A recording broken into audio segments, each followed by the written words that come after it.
क्या सिर्फ घंटी तो बजाई? सॉरी।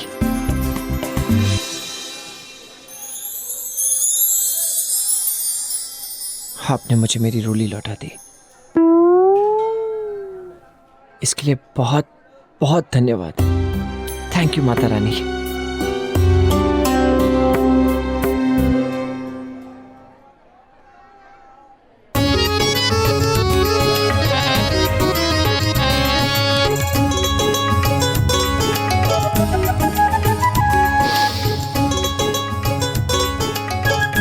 हो गए दर्शन हो गए, पूजा हो गई, अब चले? रोली रोली, मैं यहाँ तुम्हारे साथ आया, तुम्हें ये बात पसंद नहीं आई ना? नहीं। कुछ कहने की जरूरत नहीं है, आई कैन फील इट। एक काम करते हैं, तुम यहीं रुको, यहीं वक्त बिताओ, मैं चला जाता हूं, ठीक है?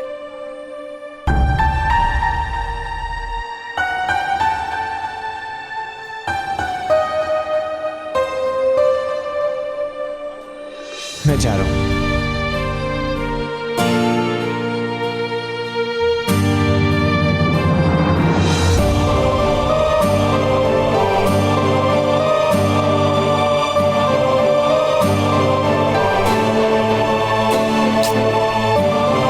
सिद्धांत जी,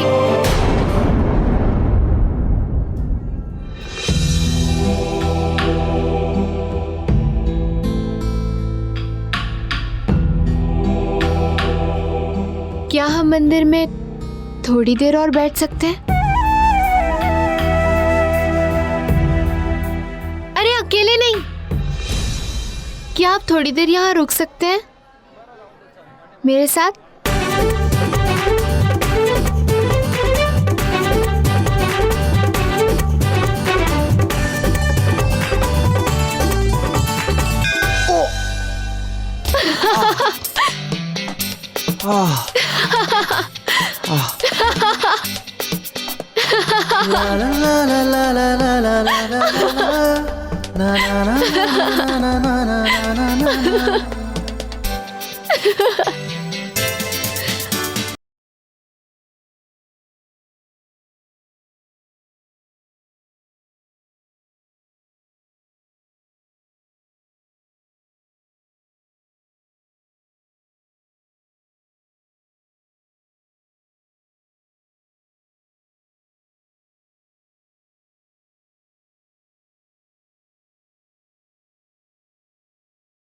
सुजाता बहू, मैं अपने कमरे में जा रही हूँ, मेरी दवाई वहीं भिजवा देना। जी, अभी ले आती।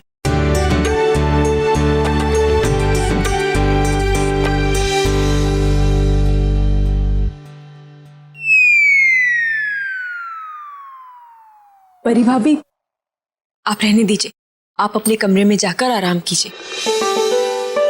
मैं और उमा भाभी यहाँ की सफाई कर लेते हैं। अच्छा ठीक है। अरे जल्दी जाओ यहाँ से, मुझे बहुत तेज भूख लगी है।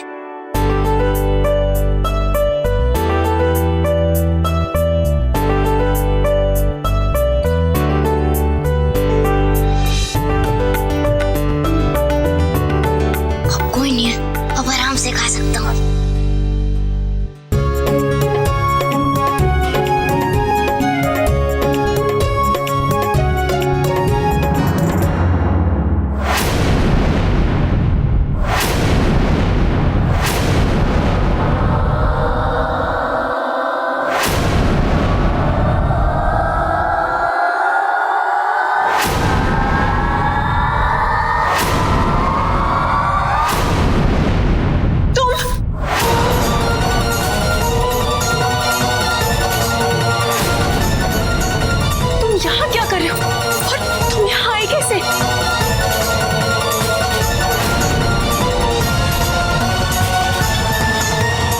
राजेंद्र बेटा जी, कल के कोर्ट केस को लेकर हमारे वकील से सारी बातचीत हो गई है?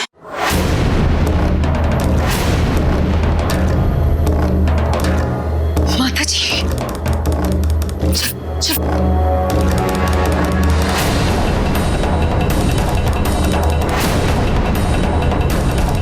आप चिंता मत कीजिए माता जी, हमारी तरफ से पूरी तैयारी है।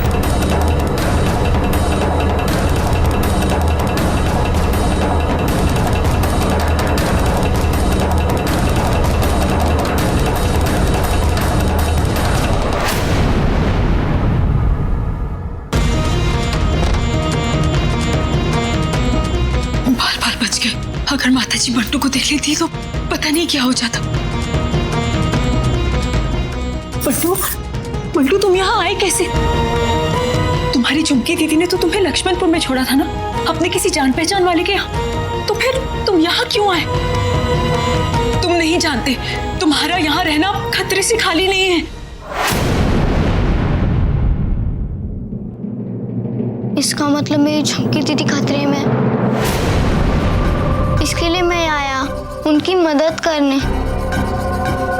हाँ, गांव में एक आदमी आया था, उनके पास रोली मैडम की फोटो थी। वो रोली मैडम की फोटो दिखाकर सबको उनके बारे में पूछ रहा था। आप इस लड़की को जानते हैं?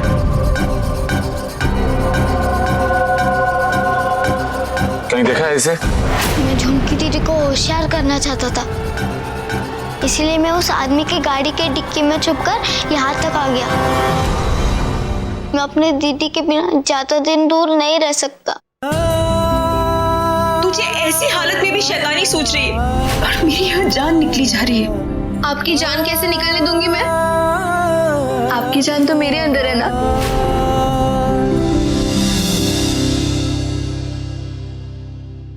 क्या हुआ? तुम ठीक हो? मुझे बहुत जोर की भूख लगी है। मेज के नीचे सिर्फ एक ही रोटी मिल पाई, वही खा पाया। तुम यहीं रुको, मैं तुम्हारे लिए खाना लेकर आती हूँ। इस कमरे से बाहर मत जाना, ठीक है?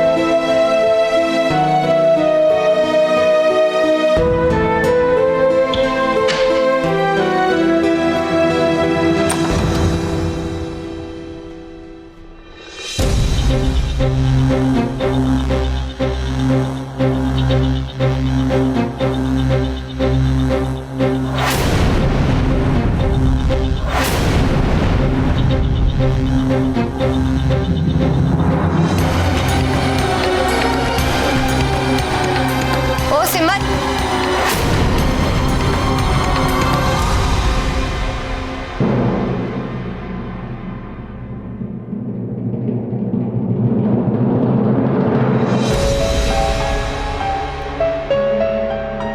क्या बात है, अभी अभी तो तूने खाना खाया, हाँ? और फिर से शुरू हो गई। वो भी छुप छुप कर अपने कमरे में लेकर जा रही। आखिर बात क्या है? हाँ? अचानक तेरी भूख बढ़ गई है या फिर इस कमरे में कोई है?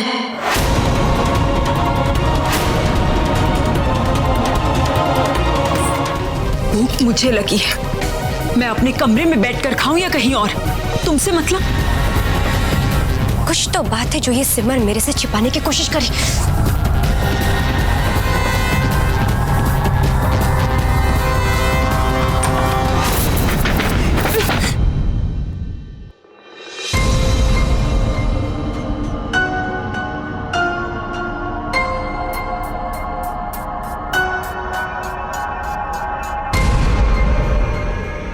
बिल्कुल भी आवाज मत करना, एकदम चुपचाप खाना खाना, ठीक है?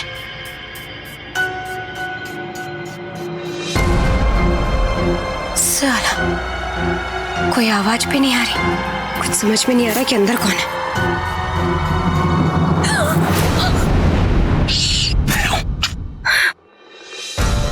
अबे तू सिमर के कमरे के बाहर ही कान लगा कर क्या सुन रही है? तू वो सब छोड़, तू मेरे को ये बता कि तेरे को उस बहरी के खिलाफ कोई सबूत मिले कि नहीं मिले? अबे तू चुप क्यों इतना सोच क्या रहा है? नहीं पता चला। अबे हमारे दिन ही खराब चल रहे। इससे पहले कि मुझे पता चलता कि रोली की डुप्लीकेट वहां पर क्या करने गई थी, पता नहीं चला सिद्धांत कहां से वहां पे आ गया और उसे अपने साथ ले गया। फिर कोर्ट का फैसला हमारे सर मंडरा रहा है और ये फैसला आने से पहले ना हमें कुछ ना कुछ तो करना ही पड़ेगा, वरना घड़ी के कांटों को हमारे गले का फंदा बनने में ज्यादा देर नहीं है।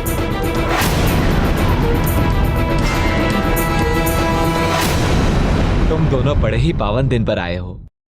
आज के दिन आप दोनों जो भी मांगोगे, आप लोगों की मनोकामना अवश्य पूरी होगी।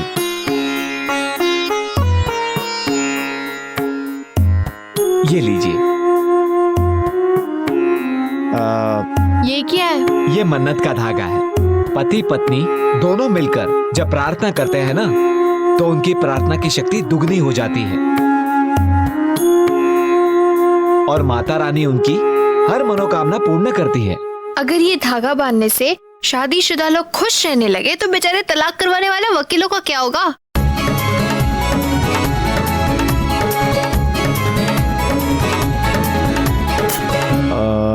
रोली, तुम ठीक तो हो ना? पंडित जी, कहाँ बांधना है? आइए चलिए, इस मन्नत के धागे को उस झरोखे में बांधना पड़ता है। आइए चलिए।